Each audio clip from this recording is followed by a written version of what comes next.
Millionaire never thought his twin girls could smile again, until he saw his nanny doing this. Afternoons in Queens were always the same: the rumble of buses, the laughter of kids on cracked sidewalks, and the faint smell of cheap pizza drifting through the air. Inside a small third-floor apartment of an aging building, Elena Brooks was washing dishes in cold water while the radio whispered the evening news. She was 25, working part-time at a local preschool, and cleaning offices at night to make ends meet. Her mother, Rosa, suffered from chronic back pain after years of restaurant work, yet she still managed to cook warm dinners every evening. Her younger brother, Leo, 17, sat at the kitchen table, lost in a textbook. He dreamed of becoming an engineer, and Elena dreamed of earning enough to make that happen. Life was simple but heavy. Rent always came before payday. Bills piled up on the fridge like quiet reminders. Yet Elena still smiled, humming softly as she washed or folded clothes, as if music was the only thing that kept her spirit from sinking. That evening, while she was mopping the floor, her phone buzzed. A strange number flashed on the screen. "Hello, is this Elena Brooks?" "Yes, this is she." "I'm calling from Carter Group. You applied for a live-in nanny position 2 weeks ago, correct?" Her heartbeat quickened. "Yes, sir." "You've been shortlisted. The position is to care for Mr. Nathan Carter's twin daughters in the Hamptons. Housing and meals provided. Are you available to start immediately?" Elena froze for a moment. The Hamptons, a world she'd only seen in magazines. "Yes, I am." The man's tone remained calm and polite. "Good. Please note the address and report by 8 a.m. tomorrow." When the call ended, Elena stood still, holding the mop. Then, slowly, she smiled, half disbelief, half hope. She rushed into the kitchen, eyes bright. "Mom, they hired me. I got the job." Rosa looked up from the stove, her smile that of a woman who had known struggle and grace. "Thank God. But remember, sweetheart, don't just work for them. Bring your heart with you. Those children who lost their mother need that more than anything." Elena nodded, serious now. That night she folded 3 dresses, 1 clean white blouse, and tucked a worn Bible into her small bag. She didn't have much, but she had faith, something money could never buy. Before she fell asleep, her mother called softly from the doorway. "Elena, remember this. Love melts ice faster than fire." She smiled into the dark. "I'll remember, Mom." Outside, the East River wind brushed against the cracked window, carrying whispers of faraway dreams. Tomorrow her life would step into another world, a world she didn't know yet, but one her heart was already meant to change. Mornings in the Hamptons came dressed in quiet luxury. The trees lining the avenue were trimmed with precision. Flowers along the sidewalk stood straighter, as if knowing they belonged. Elena's taxi slowed before a massive black gate, polished to a shine. She clutched her handbag and whispered the address again, as if afraid she might be dreaming someone else's dream. The guardhouse looked like a miniature fortress. A uniformed man stepped out, eyes scanning her from head to toe. "Who are you here for?" Elena steadied her voice. "I'm Elena Brooks. I was asked to report for the nanny position." He eyed her modest shoes, neatly pressed blouse, and disappeared into the booth to speak into an intercom. The gates opened slowly, like jaws considering whether to let her in. Crossing into the Carter estate was like stepping into a world where no sound dared speak. Lawns were manicured to velvet, stone paths spotless. Sunlight bounced off the glass walls of the mansion, where not even a fingerprint dared linger. Mrs. Green, the house manager, met her on the steps. Tall, stern, hair pulled tight, voice clipped. "You're the new nanny?" "Yes, ma'am." "I run this house. I'll be honest. No one lasts here longer than 2 weeks." Elena swallowed. "Because of Mr. Carter?" "Because of the children. Since their mother died, No one's been able to get through to them. They walked through a pristine foyer, lemon polish in the air. Along the walls, portraits told a half-finished story. A tall man beside a woman with smiling eyes. Twin girls in her arms, wedding photos, beach vacations, baptism gowns. But then, nothing. Just blank walls. As if time had stopped. At the end of the living room, a man stood facing the glass, his suit tailored, posture perfect. "Mr. Carter," Mrs. Green said, "the nanny is here." He turned slowly, handsome face, unreadable eyes, jaw tight with restraint. "Elena Brooks?" "Yes, sir." "You've worked with children?" "I've been a preschool aide and cared for kids in my neighborhood." "My daughters are difficult. They've driven 3 nannies away in weeks. I need stability, not more chaos." Elena met his gaze without blinking. "I understand, sir." He paused, then said, "Lila and Sophie, 2 years old, very close to their mother. She's gone. Since then, they trust no one." His voice caught, but his face didn't crack. From upstairs, a sharp cry cut through the air, high and rising. Nathan clenched his jaw. "They're awake. Mrs. Green will take you up. If you fail, you leave immediately." Elena nodded. "I won't fail," Mrs. Green muttered. "They all say that." The nursery looked like a catalog, soft curtains, polished cribs, toys neatly arranged. But the sound, 2 children screaming as if the world had betrayed them, shook the room. One girl stood in her crib, flinging a toy block to the floor. The other clutched a blue cloth, trembling. Elena stepped forward. "Hello, Lila. Hello, Sophie." A block hit the marble floor with a loud crack. The other girl hiccuped into sobs. Elena didn't retreat. She knelt beside the crib, voice a gentle breeze. "It's okay. I'm the patient kind."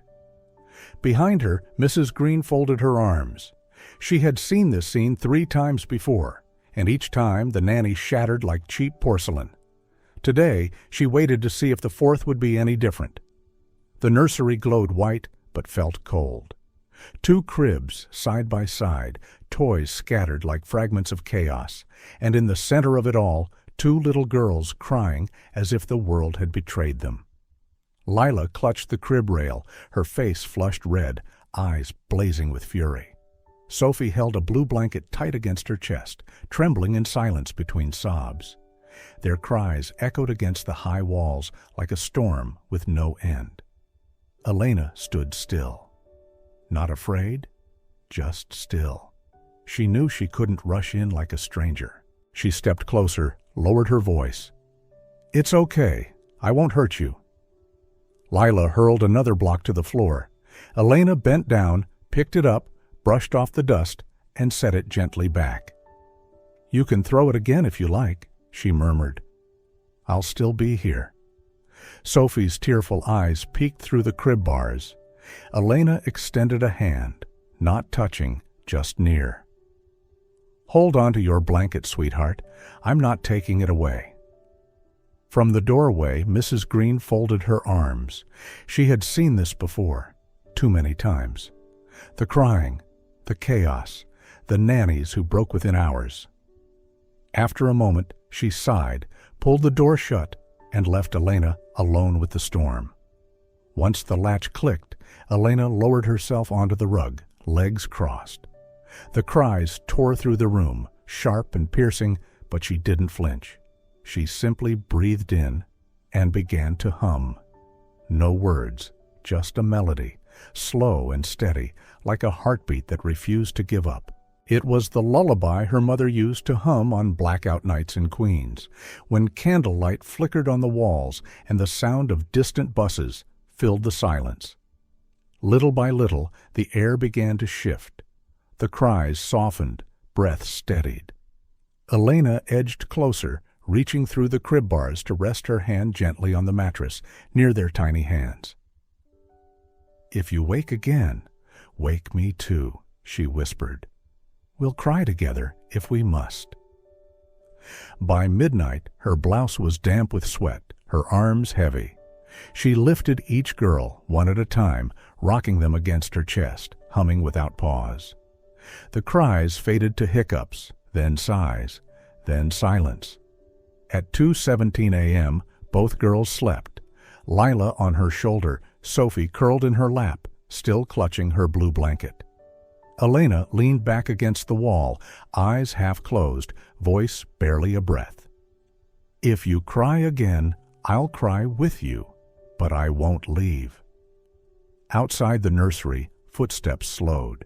Nathan Carter stood in the hallway, shirt unbuttoned at the collar, eyes dark with exhaustion.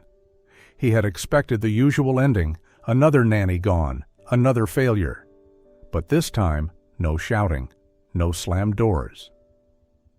Instead, he heard a soft hum, and when he looked through the cracked door, he froze. Elena sat on the floor, back against the wall, both girls asleep in her arms. Her hair was messy, her face pale, her lips still moving with the tune. The faintest smile touched one corner of her mouth.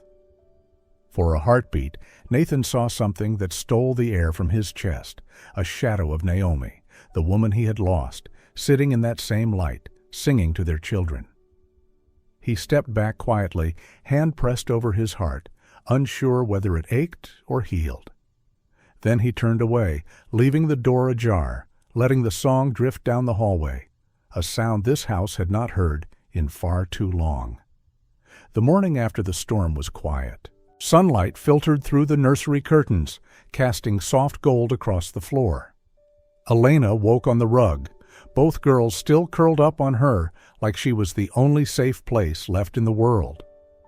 Lila stirred slightly. Sophie nuzzled closer. Moments later, small whimpers began again. Not cries, just the sound of uncertainty returning.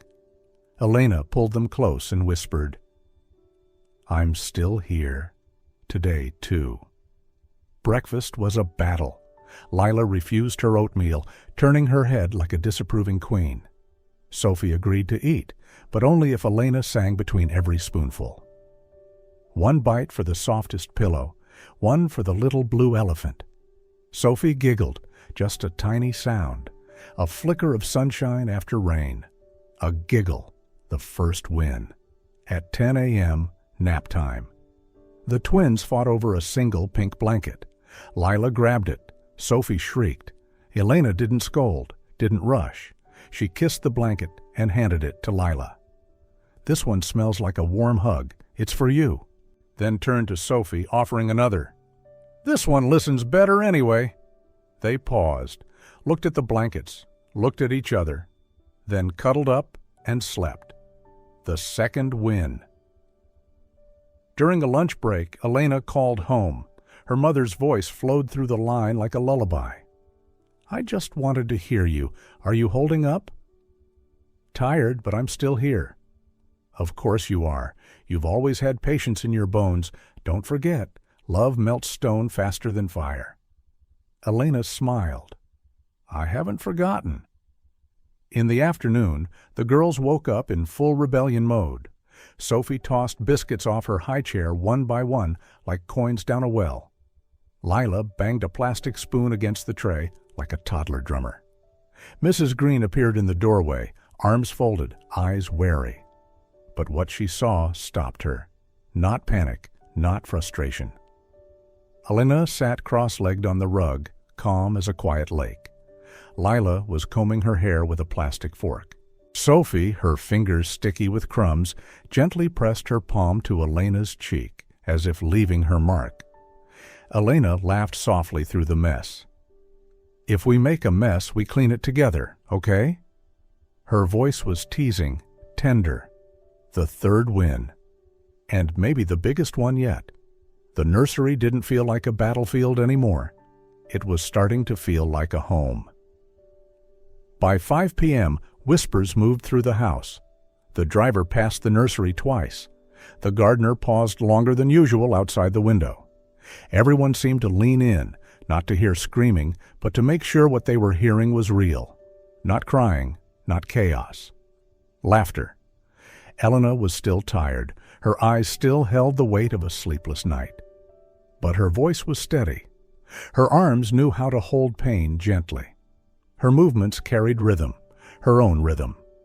That afternoon, sunlight spilled softly across the stone patio. Beams of gold danced through the trees, glinting off a plastic basin filled with cool water. Elena knelt beside it, sleeves rolled up, the hose trickling clear streams that shimmered in the light. The twins stood nearby, hesitant.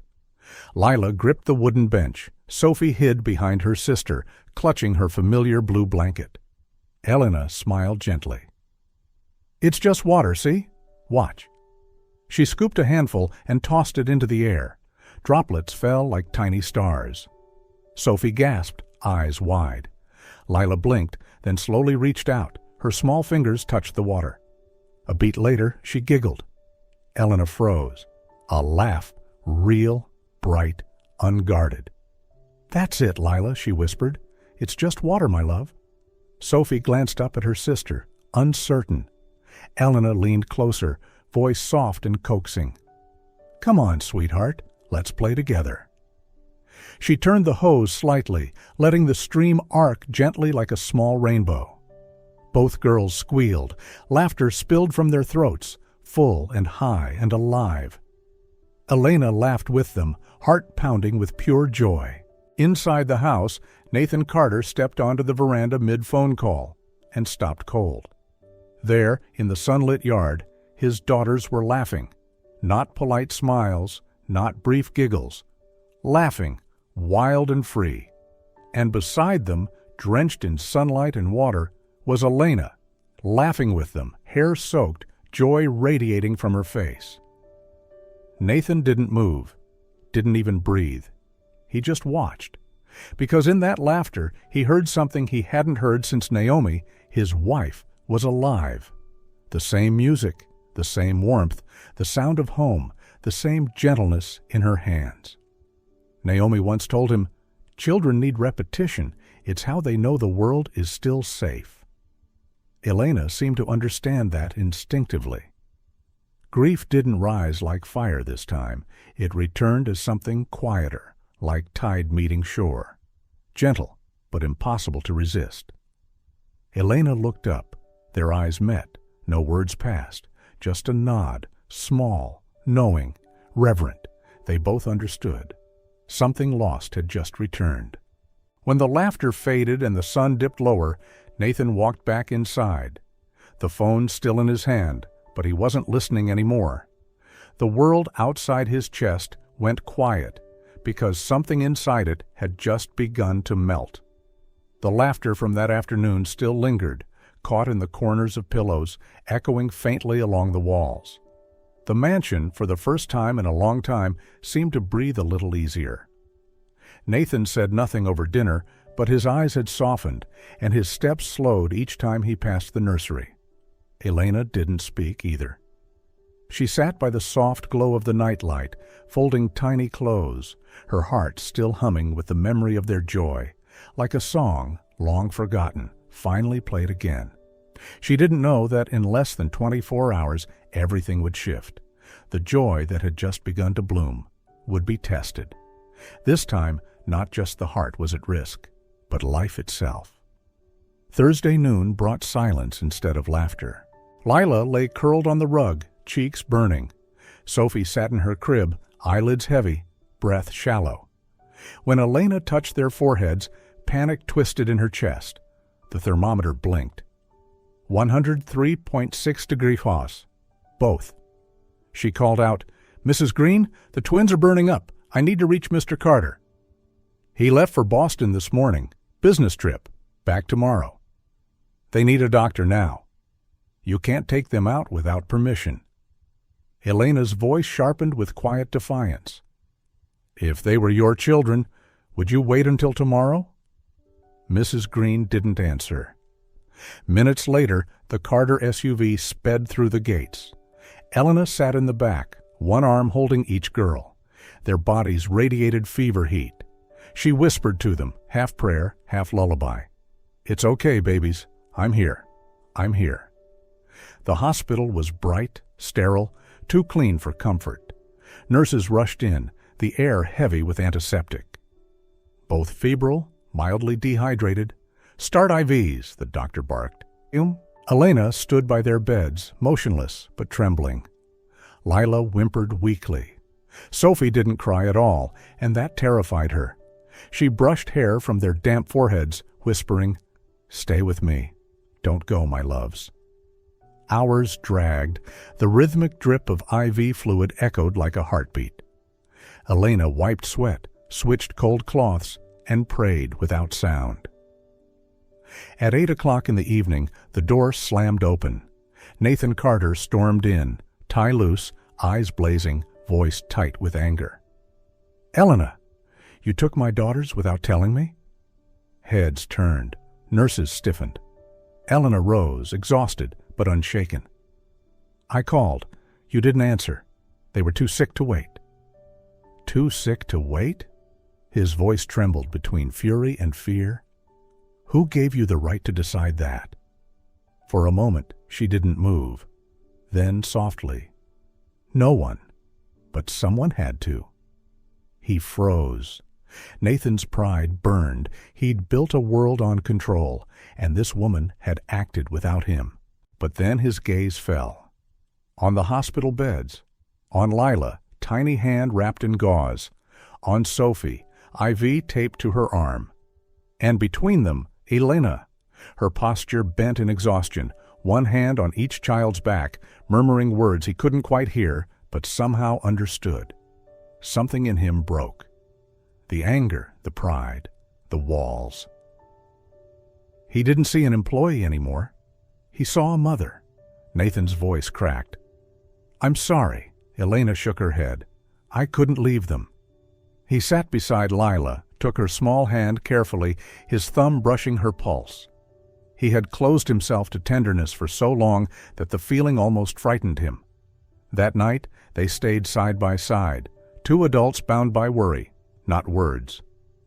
Elena changed towels. Nathan fetched water. When their eyes met, there was no tension left, only shared fear, shared love. Just before dawn, the fever broke. The twins slept, their breathing steady at last. The doctor smiled. "They're out of danger." Elena collapsed into the chair, tears spilling freely now. Nathan watched her hands shake, saw her lips still whispering silent prayers, and finally understood. She wasn't just caring for his daughters, she was loving them. He said quietly, almost to himself, "Thank you for not leaving them." Elena's voice was barely audible. "They're my girls too, at least in my heart." Nathan said nothing more. He just looked at her, really looked, and for the first time, gratitude filled the space where grief used to live. But as he sat there, watching her whisper prayers into the soft dawn, another feeling crept in, quieter but sharper. Fear, not fear of failure or grief, fear of losing her. What if she left tomorrow? What if she walked away after healing what he couldn't? That question lodged in his chest like a splinter. She had come into his life like a song he hadn't known he missed, gentle, consistent, refusing to leave even when the world gave her every reason to. She had filled the silence, not with noise, with presence. He looked at her again, really saw her, the dark circles under her eyes, the strength in her arms, the quiet love that needed no permission. And suddenly, Nathan realized he wasn't just grateful for her, he was terrified to live without her. And in that moment, surrounded by the hum of monitors and the faint dawn light, the father found his home again, not in the mansion, but in the quiet strength of a woman who loved his children as her own. He sat there in silence, watching her hand brush the girl's cheeks, hearing her whisper prayers into the still air. For the first time in years, he wasn't scared of remembering. He was scared of forgetting. Forgetting what love looked like, what it felt like to stay. And in that quiet hour before dawn, Nathan made a choice, not just to be present, but to become. After that long night at the hospital, something shifted. Nathan no longer avoided the nursery like it was a tomb of memories. The next morning, as Elena walked out carrying Sophie, she found him standing at the door, holding a baby bottle, eyes full of quiet nerves. I want to try." The words were soft, barely above a whisper. But Elena heard the truth behind them. It was the first time he chose something with his heart. She nodded and handed him Sophie, guiding him gently. Left arm supports her back, right hand holds the bottle. "Easy. Let her hear your heartbeat." He followed, his hands slightly shaky. Sophie squirmed, uncertain, then latched onto the sippy cup. She drank. Elena smiled. "See? It's not just the milk, it's you. She feels you." Nathan looked down at her tiny face pressed against his chest. Something in him, frozen for so long, began to thaw, drop by drop, heartbeat by heartbeat. Day by day, he started learning the small, ordinary things. How to hold Lila when she kicked. How to tell a hungry cry from a tired fuss. How to read bedtime stories, even if his voice still sounded like a quarterly report.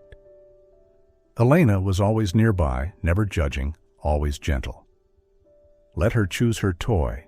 Don't force. Wait 5 seconds before stepping in. Sometimes they figure it out. She needs to believe Daddy won't walk away. And slowly, the man who once lived behind glass walls and conference calls learned to wipe drool, change diapers, read Goodnight Moon in a voice that grew softer each day. At first, the staff didn't believe it. The cook shook her head. "Mr. Carter? Changing diapers? Not a chance." The gardener laughed. "He'll pass the baby back to the nanny the minute a meeting starts." But then they started noticing Nathan wearing a baby carrier while checking emails, sitting cross-legged, letting Lila clip bright pink barrettes into his graying hair. Children's laughter echoing through hallways that used to be silent. The mansion that once felt like a mausoleum now echoed with tiny footsteps, bedtime stories, torn diapers, and the soft, awkward laughter of a father falling in love with his daughters. This house was coming back to life, and the first to see it was Elena. She stood quietly by the doorframe, watching them. Father and daughters sprawled on the cream rug. Lila hugged his neck. Sophie slept on his chest. Elena smiled, her heart full. "They're finding their way back to each other," she whispered. That evening, the house was wrapped in stillness. Lila and Sophie were fast asleep after a day filled with laughter and cookie crumbs scattered across the rug. Elena was folding baby clothes in the living room when Nathan walked in, holding 2 mugs of tea. "I wasn't sure what kind you liked, so I made chamomile," he said, placing one on the table. Elena smiled, taking it with both hands. "Chamomile is perfect." A soft silence settled between them. The warm lamplight painted their faces in hues of peace. Nathan sat down, eyes distant. Naomi loved mornings. Elena turned toward him, listening. She'd wake before the sun, make coffee, open all the curtains, put on soft jazz. The whole house would glow because of her. He chuckled softly, voice thinning. "After she died, I couldn't bear the morning light. I kept the curtains closed, buried myself in work. I was afraid of how the light made me remember." Elena didn't rush in with comfort. She simply listened, with presence. After a moment, she placed her tea down. "When I was 8, my father walked out. No goodbye, just gone." Nathan looked at her. She continued, voice even but deep. "My mom didn't cry. She just worked more. And me? I tried to keep everything quiet. I thought if the house stayed still enough, he might come back." It wasn't a long story, but it was heavy. They sat there, in a room that had echoed with children's laughter earlier, now echoing with truths too tender to say out loud, yet finally spoken. Nathan spoke quietly. "You're the first person in a long time who's made me want to open up." Elena met his eyes. "And you're the first man in a long time who made me believe not all of them leave." No hands touched, no space was rushed, only truth and a quiet softness blooming in two hearts once tightly closed. That afternoon, the sun cast a golden warmth across the garden, soft and honey-like. The breeze was light, the sky clear, and the sound of children's laughter danced through the air. Elena sat beside a wide plastic basin, pants rolled to her knees, gently pouring cool water over Lila's head with a small cup. The little girl squealed with delight.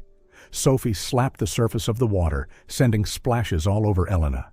She laughed, hair dripping, her heart full. This messy joy was once just a distant dream. Then Nathan appeared, no longer watching from behind glass, no phone in hand, no distant stare.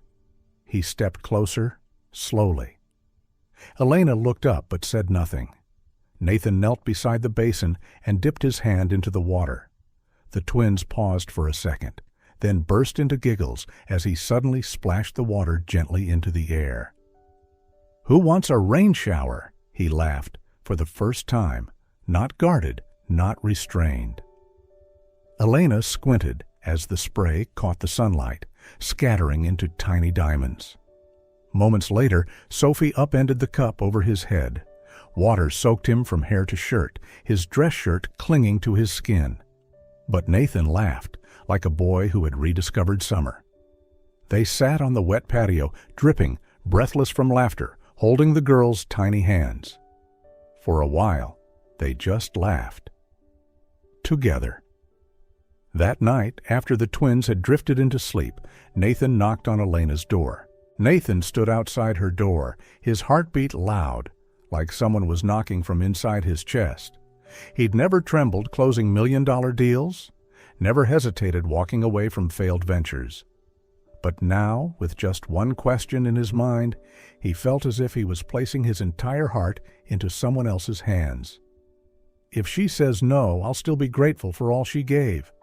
But if she says yes, then my life starts over from this moment. He took a breath, lifted his hand, and knocked. She opened it, still in her damp t-shirt from the afternoon. "Is everything okay?" she asked. He stood there for a long moment, his eyes on hers, like he was waiting for the courage to rise. "Will you stay, not just as their nanny?" The words landed like a heartbeat. Fragile, but real. Elena didn't speak at first. Her eyes searched his face, filled with more emotion than words could hold. A dozen fears raced through her. Could she belong here, truly? Could a heart that had spent so long surviving dare to believe in a home? But when she looked into his eyes, she didn't see a perfect life. She saw an honest one worth choosing. Then slowly, softly, through a lump in her throat, she nodded. No other words were needed. Because sometimes love isn't loud. It's a look and someone choosing to stay. From the moment Elena nodded in quiet certainty, the house seemed to breathe differently. Every hallway, every room, once filled with silence and crying, now hummed with the quiet preparations for something sacred, the beginning of a new family. That morning, the ocean stretched endlessly under a pale blue sky. A soft breeze whispered through the dune grass and sea breeze beside a simple white arch of flowers. A simple white arch stood on the sand, adorned with fresh flowers. No crowd, just those who truly loved them. Elena wore a simple white dress, her hand gently holding Lila's, while Sophie waddled beside Nathan, clutching a tiny flower basket. Both girls wore white, flowers in their curls, their faces glowing like twin sunbeams. Elena's mother sat in the front row, dabbing her eyes with a soaked handkerchief. Not from sorrow, but gratitude. She whispered, "God kept his promise. My daughter is truly loved." When they stood facing each other, Nathan didn't look at Elena like a man looks at a bride. He looked at her like someone who had rewritten his world, not just restoring joy to his children, but thawing the frozen grief inside him. His voice lowered with emotion. "I don't just promise to love you. I promise to love every tear and every giggle of our girls. You didn't walk into my life. You became it." Elena's voice broke slightly. "I have nothing to bring but love, and I give it wholly, to you and to the two little angels who made me whole." As they exchanged rings, Lila and Sophie clapped, giggling, their laughter carried by the wind, as if nature itself was blessing this vow. A family was written that day, not by blood, but by love that asks for nothing and gives everything. Since the wedding, the once cold mansion had changed. Sunlight streamed through the curtains each morning, carrying the soft laughter of Sophie racing around the living room and Lila singing off-key in the kitchen. There were no more echoing footsteps, no more locked rooms trapped in memory. Now, every wall seemed to listen, to breathe, and slowly, to smile. Elena sat by the window, folding tiny shirts with tender precision. The breeze danced with the curtain, soft and steady. She whispered a quiet, familiar prayer. "Don't let me lose my place." A place not in the house, but in the hearts of the three people she now called family. In the next room, Nathan stood beside the crib, watching his daughters sleep, their little chests rising and falling in perfect rhythm. He didn't touch them. He only whispered, barely audible, afraid to disturb something sacred. "Maybe love can live here again."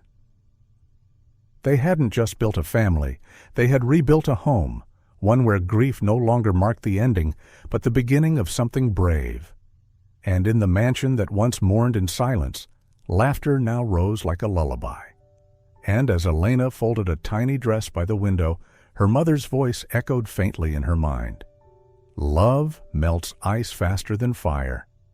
She smiled, kissed the fabric, and whispered back, "And now, this house is warm."